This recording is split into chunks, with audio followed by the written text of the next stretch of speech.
Se Deus estivesse prestes a fazer algo novo na sua vida hoje, você estaria pronto para receber? Antes de Jesus iniciar o seu ministério, Deus levantou um homem com uma missão muito especial: preparar o coração do povo para aquilo que Deus estava prestes a fazer.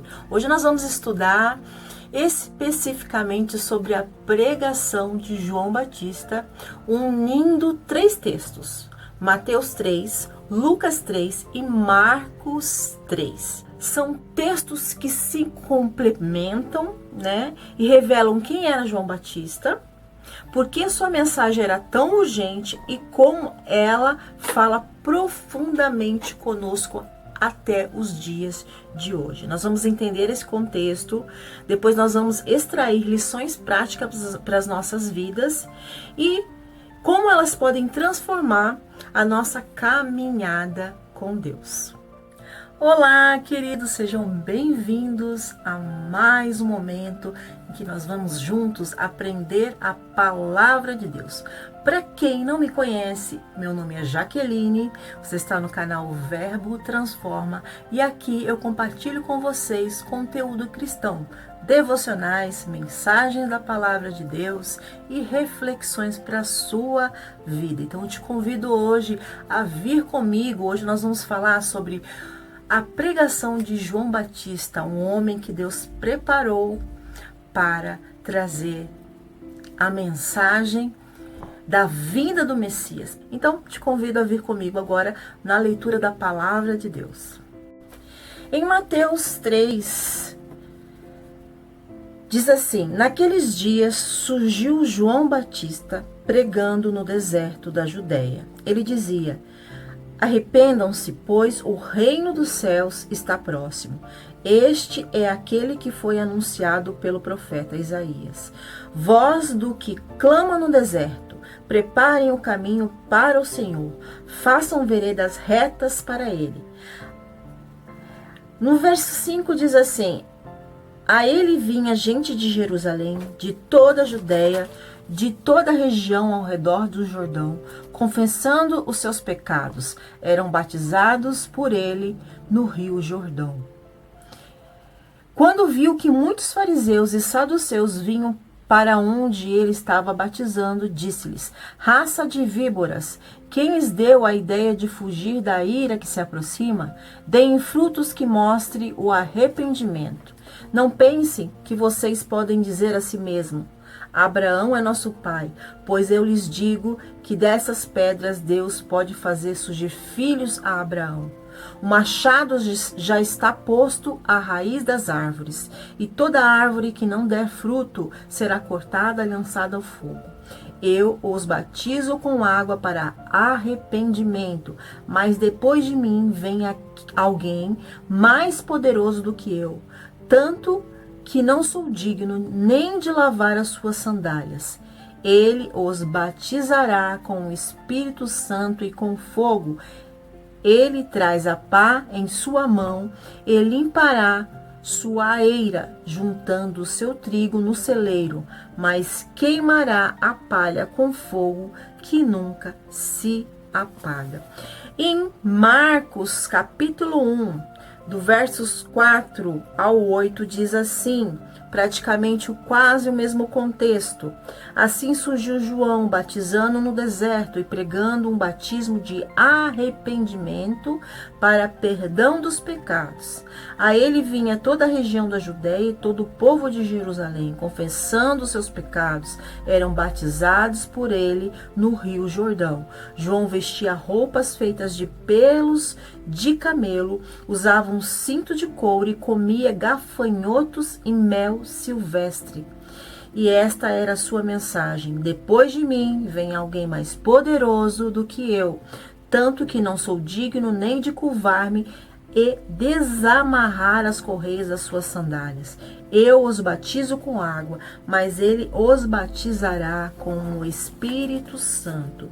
E em Lucas 3, nós também vemos aí João Batista preparando o caminho. A partir do versos 3 diz assim: ele percorreu toda a região próxima ao Jordão, pregando um batismo de arrependimento para o perdão dos pecados. Como está escrito no livro das palavras de Isaías, o profeta: vós que clamam no deserto, preparem um caminho para o Senhor, façam veredas retas para ele. Todo o vale será aterrado e todas as montanhas e colinas niveladas. Nós vamos aqui um pouquinho mais para frente, que diz assim: João dizia às multidões que saiam para serem batizadas por ele. Raça de víboras, quem lhes deu a ideia de fugir para a ira que se aproxima? Deem frutos que mostrem o arrependimento. No versos 10 diz assim: o que devemos fazer então? Perguntaram as multidões. João respondia: quem tem 2 túnicas, dê uma a quem não tem nenhuma, e quem tem comida, faça o mesmo. Alguns publicanos também vieram para serem batizados. Eles perguntaram: mestre, o que devemos fazer? Ele respondeu: não cobrem nada além do que lhe foi estipulado. Então alguns soldados lhe perguntaram: e nós, o que devemos fazer? E ele respondeu: não pratiquem extorsão, nem acusem ninguém falsamente. Contente-se com o seu salário. O povo estava em grande expectativa, questionando em seu coração se acaso João não era o Cristo. João respondeu a todos: eu os batizo com água, mas virá alguém mais poderoso do que eu, tanto que não sou digno nem de desamarrar as correias das suas sandálias. Ele os batizará com o Espírito Santo e com fogo. Dos 12 aos 30 anos, Jesus viveu na cidade de Nazaré. Ele trabalhava como carpinteiro e a sua vida não era conhecida na cidade. Diz a palavra de Deus que a vida de Jesus, ele viveu na obscuridade. Ninguém sabia mais nada sobre ele depois que ele apareceu no templo aos 12 anos e desde então não se sabia mais nada sobre ele. Então nós vemos aqui a continuidade da nossa lição do discipulado e no Novo Testamento, em ordem cronológica. Nós vamos falar sobre a pregação de João Batista. E quando Jesus tinha mais ou menos 30 anos, João, ele foi chamado para pregar um batismo de perdão de pecados para quem se arrependesse. Então ele atravessou toda a região do Rio Jordão anunciando esta mensagem. Vamos então com a primeira lição que nós tiramos sobre a pregação de João Batista. Primeira lição que nós vemos aqui é sobre o arrependimento. O arrependimento é o começo de uma vida com Deus. Em Mateus 3, versos 2, diz assim: arrependei-vos, porque está próximo o reino de Deus. João, ele não começa falando de bênçãos, ele não começa falando de milagres, ele não começa falando de prosperidade, mas João, ele começa na sua pregação falando sobre o arrependimento. E nós hoje vamos aprender que arrependimento não tem nada a ver com remorso, né? É uma mudança de direção, uma mudança de atitude, de comportamento. O que é remorso? É sentir culpa por alguma coisa que você fez, ou seja, ter tristeza sobre algum resultado, sobre alguma ação, sobre algum pecado que você cometeu. Mas quando nós sentimos remorso, nós continuamos vivendo em pecado. Nós sentimos aquela culpa, mas nós não paramos de atuar em pecado, né? Nós continuamos a nossa vida. E o arrependimento é totalmente ao contrário. É uma mudança de atitude. Nós tomamos um novo caminho, fazemos novas escolhas. Nós reconhecemos o pecado e confessamos e, consequentemente, abandonamos. Então, essa é a diferença do remorso para o arrependimento. Então, João já vinha pregando ao povo sobre o arrependimento.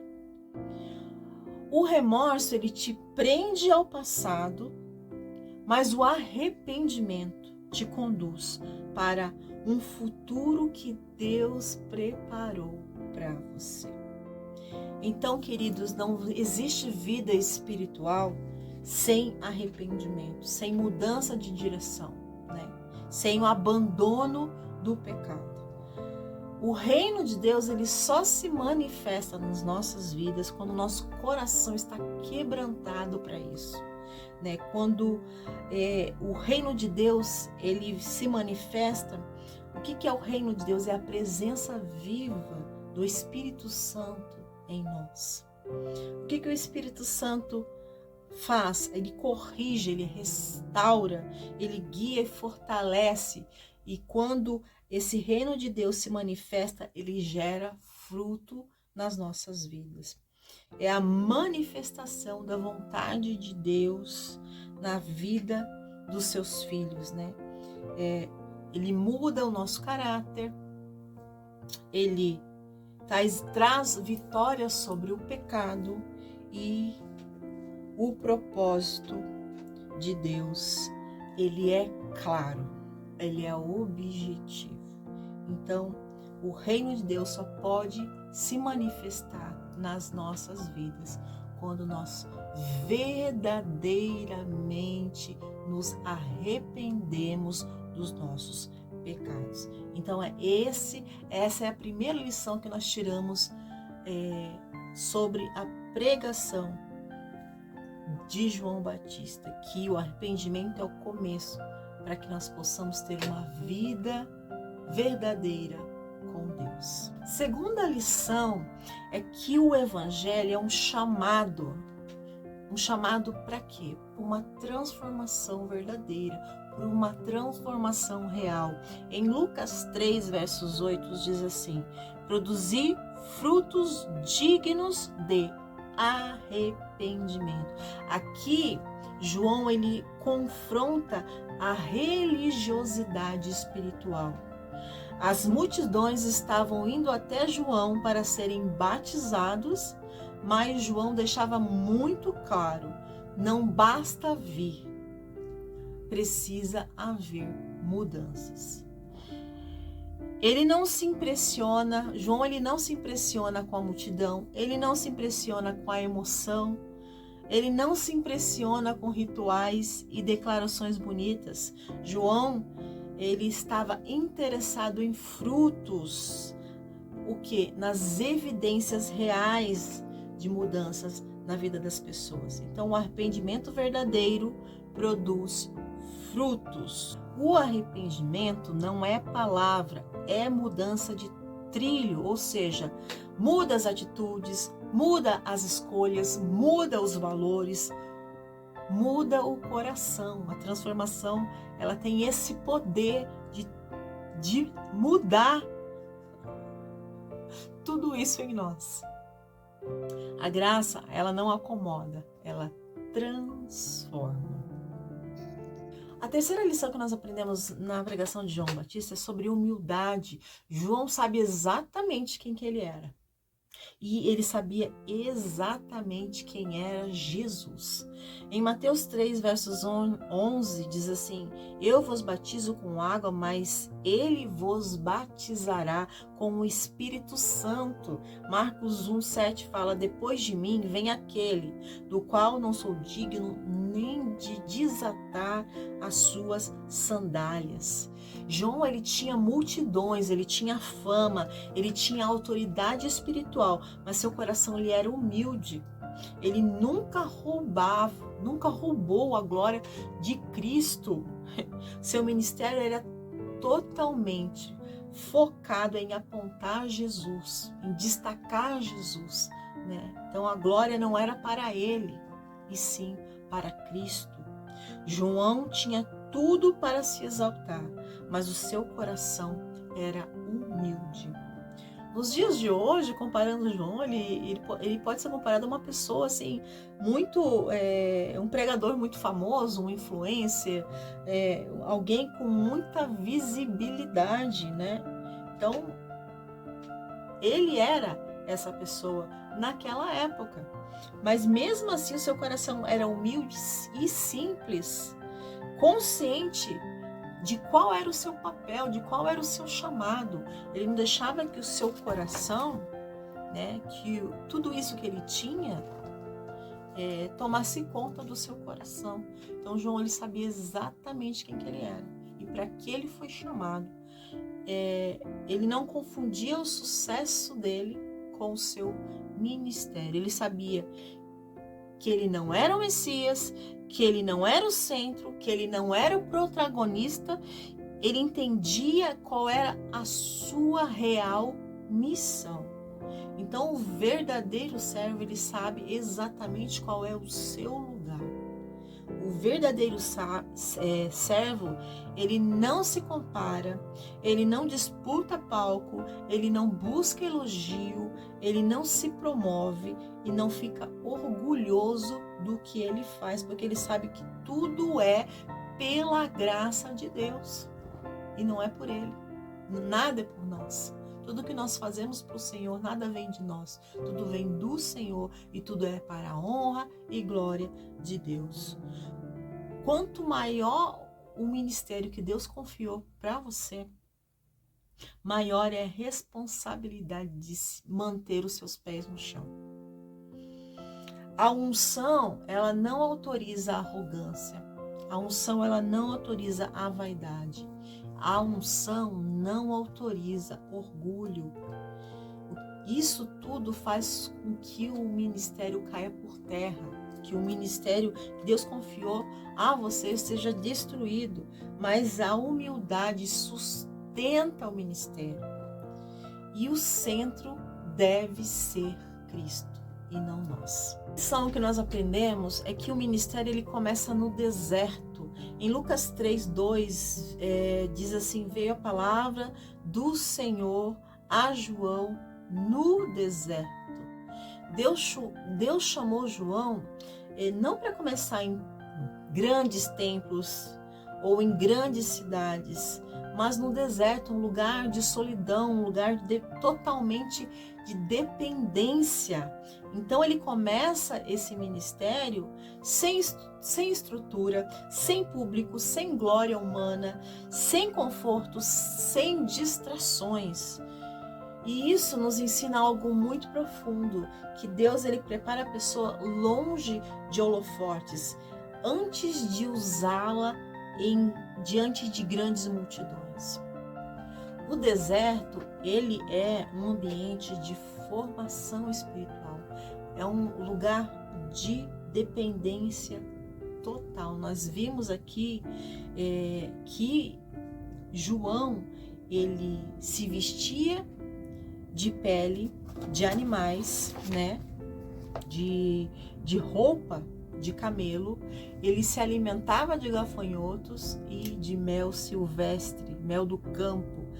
Então ele em todo o tempo ele estava em dependência total do Senhor, e é assim que nós devemos estar quando nós somos confiados a fazer aquilo que Deus colocou nas nossas mãos para fazer.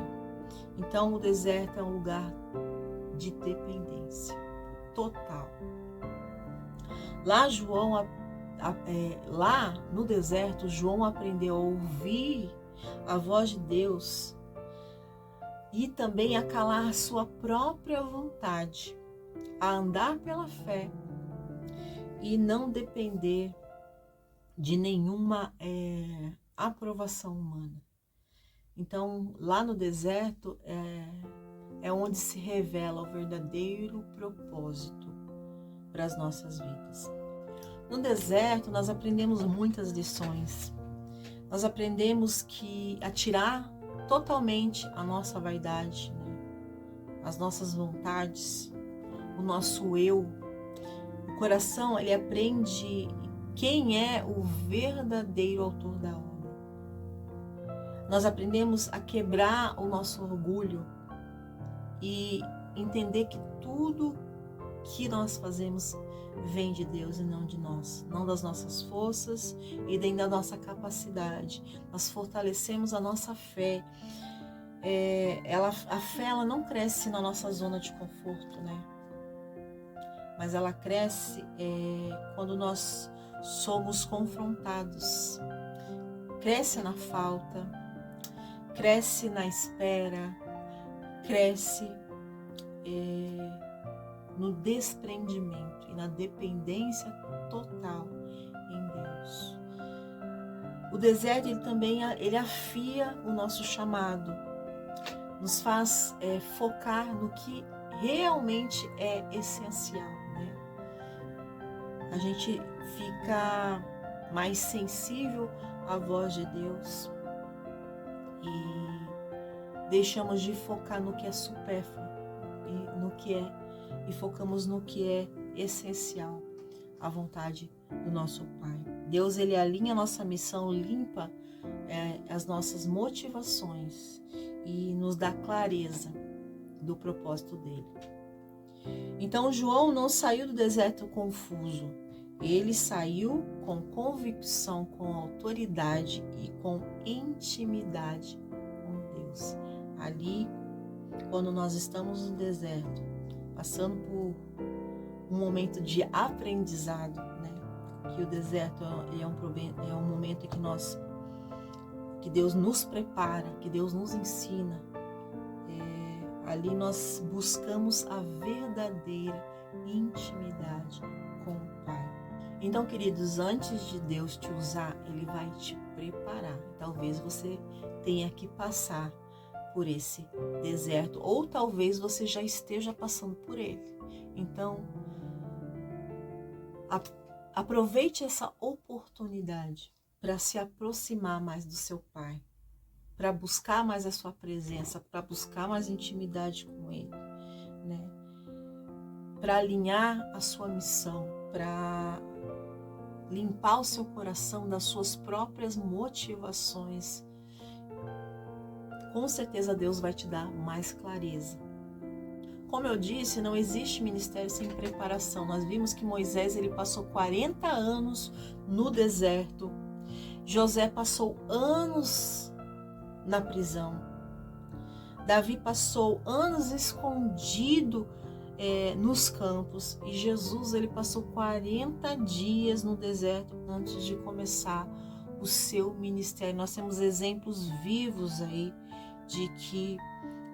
dessa preparação, nesse momento que Deus nos coloca no deserto. Então, sinta-se privilegiado para essa missão que Deus preparou para você. Assim como eu falei no começo, essa missão muito especial. João foi preparado para essa missão muito especial, preparar o caminho da vinda do Messias. E Deus está te preparando para uma missão muito especial também, para a vinda do Messias, porque Jesus ele voltará para buscar os seus filhos. Essa é a missão que Deus tem para nós, preparar o caminho dele, a vinda de Cristo e trazer pessoas ao arrependimento, né? Quinta lição. Nós vemos que a mensagem de João, ela não era uma mensagem que agradava as pessoas, mas era uma mensagem que transformava a vida das pessoas. O que ele falava, por exemplo, a palavra de João ela era dura, né? Ele era enfático. Raça de víboras. Quem vos ensinou a fugir da ira vindoura? Então, João ele não pregava para agradar pessoas. João ele pregava para transformar vidas. Então, nós não devemos fazer a obra de Deus para agradar ninguém, mas nós devemos pregar a palavra de Deus para que haja transformação verdadeira na vida das pessoas também. Querido, a verdade, ela dói. Por que ela dói? Porque a verdade, ela liberta. Então, João, ele não pregava para agradar pessoas. Ele pregava para transformar vidas. Então, Deus não nos chama para uma palavra mansa, né? Mas de uma palavra que vá direto ao coração das pessoas, para que haja transformação. para que as pessoas sejam acordadas, né? Seus olhos sejam abertos para aquilo que ela está fazendo e que haja um verdadeiro arrependimento e que a sua vida mude o curso, né? Saia do pecado e venha para Cristo. Então, querido, a verdade, ela dói, mas ela liberta.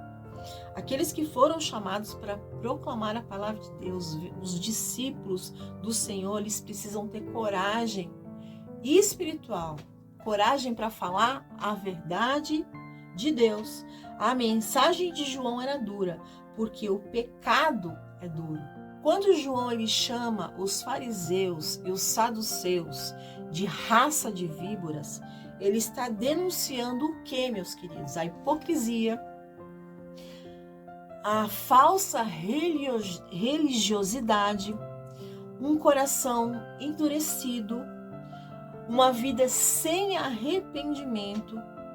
Ele está denunciando o viver de aparência, pessoas que vivem com uma aparência espiritual sem uma verdadeira transformação na sua vida, no seu caráter. Então a verdade ela confronta antes de transformar. Primeiro ela fere, depois ela cura. Primeiro ela confronta, depois ela liberta. Primeiro ela expõe e depois ela restaura. João não pregava para ser amado, mas para ver vidas transformadas. E isso não tem preço. Então, outra lição que nós aprendemos e que é muito forte e específica, que a chegada do Messias, ela é urgente. Em Mateus 3,10 diz assim, o machado já está à porta, a raiz das árvores. Em Lucas 3,9 diz assim, a árvore que não der fruto será cortada. Então, João fala da urgência espiritual. Não dá mais para adiar a decisão, meus queridos. Não dá mais para viver acomodado. Não dá mais para ter uma fé superficial. Nós precisamos acordar.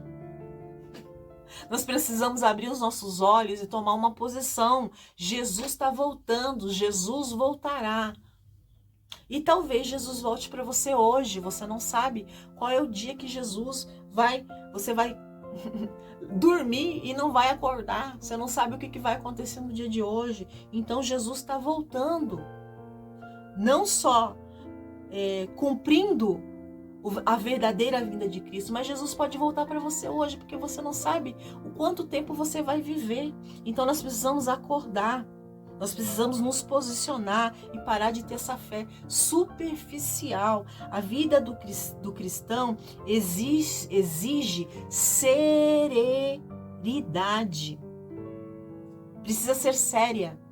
Não podemos brincar com a graça de Deus. A graça é imerecida. Nós não somos merecedores do amor de Deus, mas Ele derrama a sua graça sobre nós, né? Como eu já disse várias vezes, o que é a graça? É um favor imerecido.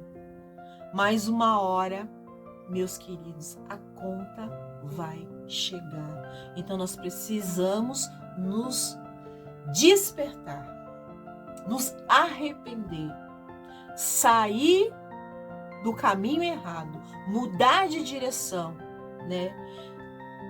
Peça para Deus quebrantar o seu coração. E até para isso nós somos dependentes de Deus. Ore ao Senhor e fala, Senhor, quebranta meu coração. Me ajuda a viver esse verdadeiro arrependimento através do Espírito Santo de Deus. Graça não é licença para pecar.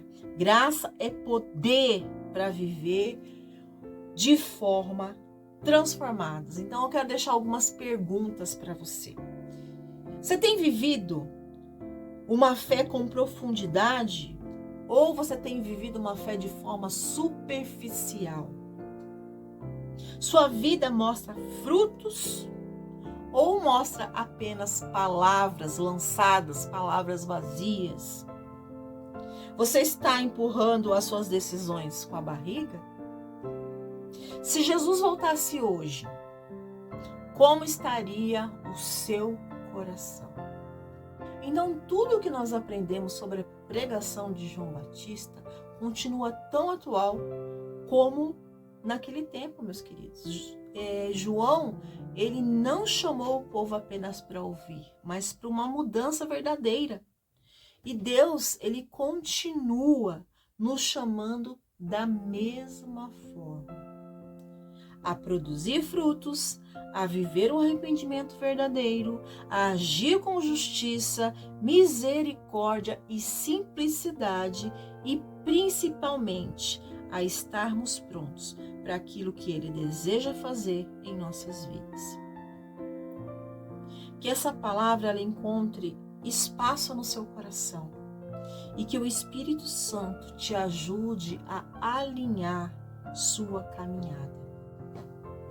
Eu quero te convidar nesse momento a orar junto comigo, a pedir ao Espírito Santo que te ajude nessa caminhada, nesse verdadeiro arrependimento. Eu não sei como está a sua vida hoje, eu não sei como está a sua caminhada, eu não sei como você está vivendo, se você está vivendo no deserto, nesse tempo em que Deus está alinhando o propósito na sua vida. Eu não sei o que Deus está fazendo, mas eu te convido a vir orar comigo e pedir que o Espírito Santo de Deus te conduza, que o Espírito Santo de Deus te ajude nessa caminhada, que haja uma verdadeira transformação na sua vida. Se você está pecando em algum ponto que eu coloquei aqui, para que Deus possa te ajudar a alinhar a sua caminhada, a alinhar o seu propósito, né?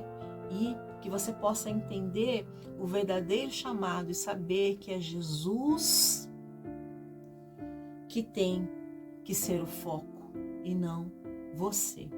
Então vamos orar? Senhor, te agradecemos, ó Pai, por essa palavra que falou tão profundamente aos nossos corações no dia de hoje.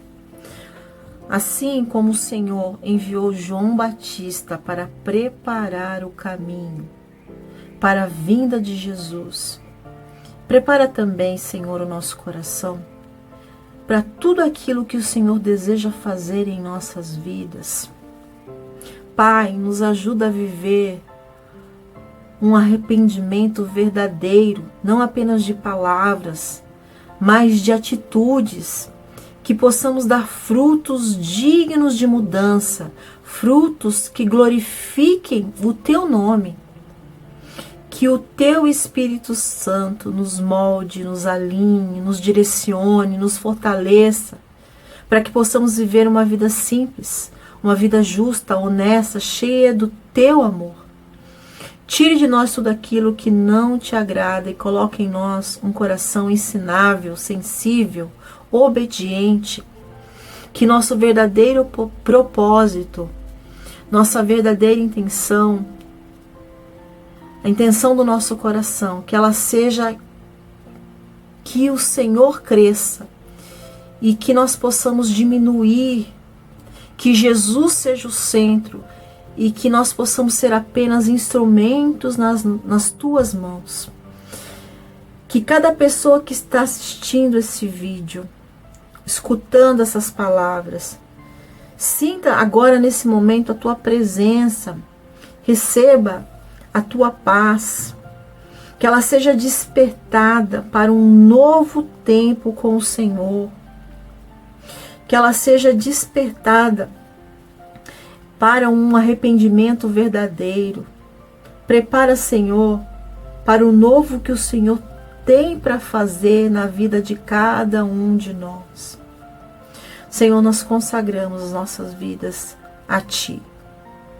Pedimos que o Senhor continue falando, que o Senhor continue trabalhando, que o Senhor continue nos transformando para a honra e glória do Teu santo nome, que a Tua graça, esse favor imerecido, venha sobre as nossas vidas e que nós possamos ter consciência todos os dias da Sua vinda, da vinda de Cristo, que nós não nos esquecemos que o Senhor virá, que nós possamos nos encontrar como o teu filho, humildes para aquilo que o Senhor nos confiou.